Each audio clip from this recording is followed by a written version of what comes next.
Hello viewers, today I'm joined with Rochelle Culbreath, the chairwoman for the Weed and Seed program.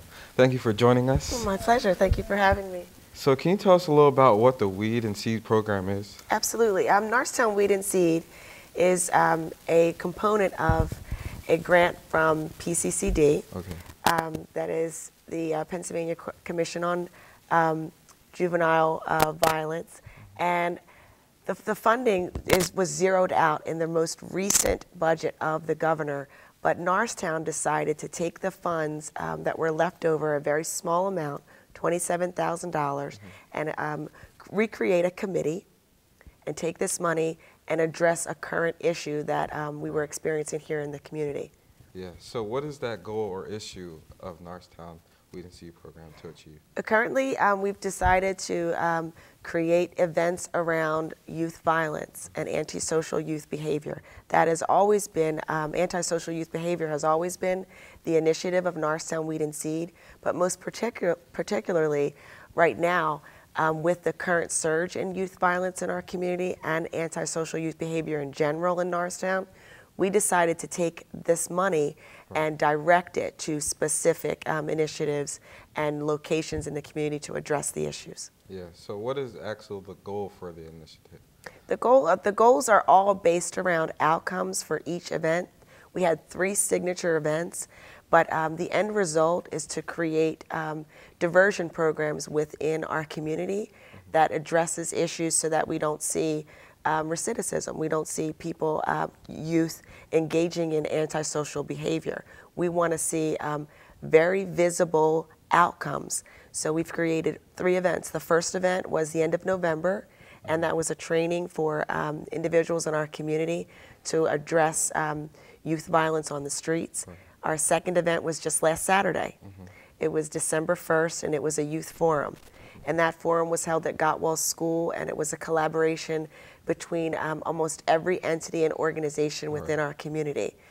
We had it for 200 youth, and its purpose was very specific. We wanted to get 200 youth in a room. We wanted to have police and youth having conversations. And the conversations were all based on specific questions that would engage them to talk about their rights, their responsibilities in both of their roles, as well as the culture. That's the biggest issue in Norristown, the police to understand the culture, law enforcement, and the youth to understand their roles and responsibilities. Right. How do you think that forum went as far as the amount of people who came out?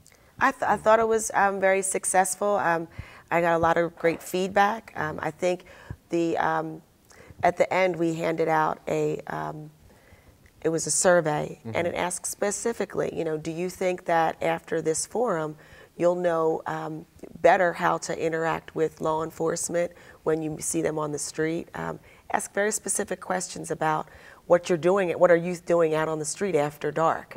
How did they end up there, So we tried to talk about the issue, the real problem of youth violence, but then we tried to talk about, have conversations around that.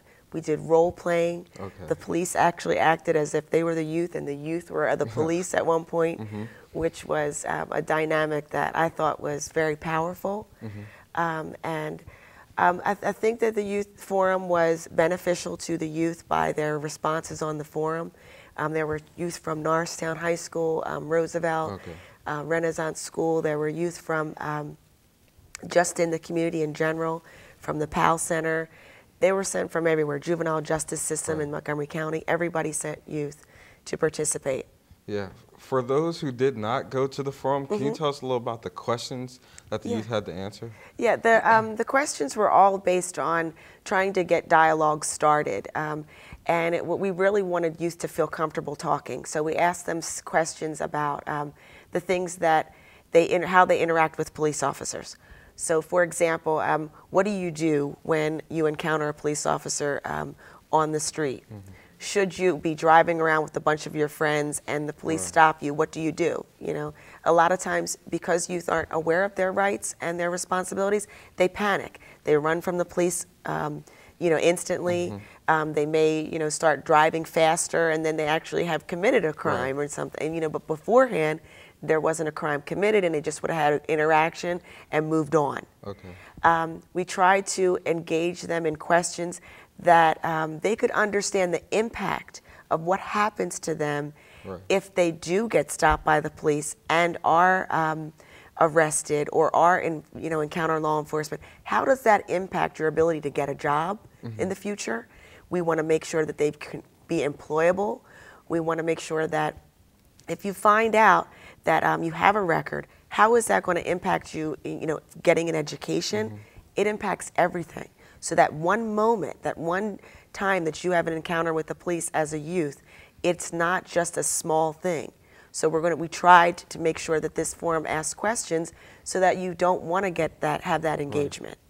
Yeah, so who else is working with you? Maybe Glen Mills or Philadelphia County, because I know they're going through some hard times with the youth. Absolutely. They deal with them every day. So that's a great question, BJ, because one of the biggest parts of our success for the forum was our ability to engage the experts from Philadelphia. We had people here like Rob Listenby. We had people here like James Randolph from Harrisburg. They were doing these forums all over, from Harrisburg to Lancaster, everywhere. And those experts were able to come in and to speak to the youth and the police ahead of time, find out the issues of Norristown, the root causes of why we're having so much trouble, not only communicating, but so much violence, not only in the schools, but on the streets. And I think those conversations were valuable because the experts knew how to probe and pull the questions out, and it caused the youth to really talk openly about some of the things that they're experiencing. It was interesting to hear some of the commentary about how do they end up out on the street at night after curfew? What are the dynamics in the household that the parents are experiencing? Most of the families in Norristown, 72%, are single female-headed households. Norristown has a population of transient people. Rental units are, the normal. So we want families to, in the end, after all these signature events are over, we don't want them to be considered events. We want this to really create outcomes that produce new Norristown. Right. So maybe to those adults that maybe want to get in the program, like join and help out, reach out to those youth who are doing things that they shouldn't be doing. How could they join the program, help you guys out? Well, the best thing for them to do would be to attend the event that's taking place at Theater Horizon this Sunday at 6:30, 401 DeKalb Street. It's an event that's directed toward the parents. Its title is Out of Harm's Way, and its purpose is to give parents resources and information on how to make sure that they keep their kids out of harm's way. It's not easy to parent in 2012. It's not. I'm a parent myself. I know how difficult it is. But we're going to create information for them to have resources to know, where do I go when I can't help my kids with their homework? Because that was one of the biggest issues we learned from the survey. Even parents experience difficulty when they're trying to help their kids with their homework. That's embarrassing. That creates low self-esteem, and it kind of pushes parents away from staying engaged with their kids. So we want to give them the support that they need as well, to make sure that they're not shying away from, engaging with their parents and keeping with their kids and keeping them out of harm's way. Yes, I know the Weed and Seed program has high expectations. So can you tell us a little about what the outcome, you would like the outcome to be in the next couple of years? I would like to see a community that collaborates very naturally with each other. I think one of the biggest things that I've learned from these three signature events was that it was all about the process. Norristown, the older people that are here, they're very frustrated because they know how fantastic Norristown was in the past, and they know how we all work together.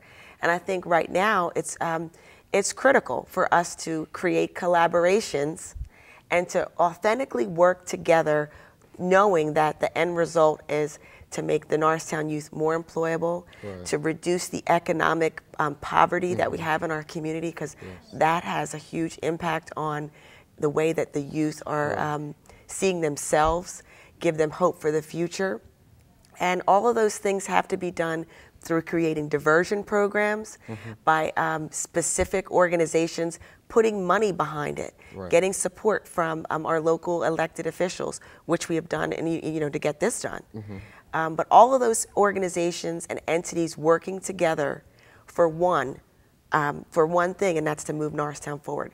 It can't be this separation. Everybody's going to have to decide that this is important enough to all work together, and that we're going to not only share the resources, but find ways to make sure enough resources are in those places so that we get to the outcome. Right, yeah. Is there anything else you want to add that maybe we didn't discuss? Just mostly to remind people to come out on Sunday. This dramatic performance at Theater Horizon with Out of Harm's Way is going to be something very different than you've seen in the past. It's going to create a clearer understanding, because it's going to be very visible. The stage is going to be electrifying, and parents are going to be able to see that the things that they're experiencing in their household with their children are something that other parents are experiencing. And we're going to offer solutions and a talk-back session with conversations, so that you're not alone, and that the people in Norristown that created this program are interested in making sure that you have the support that you need to help keep your children out of harm's way, and I hope you come out. Right. Thank you, Rochelle, for my joining pleasure. us. Thanks there you have coming. it, folks. Go to the forum on December 9th and help move Norristown forward. Thank you for watching. Back to the Eagle's Eye.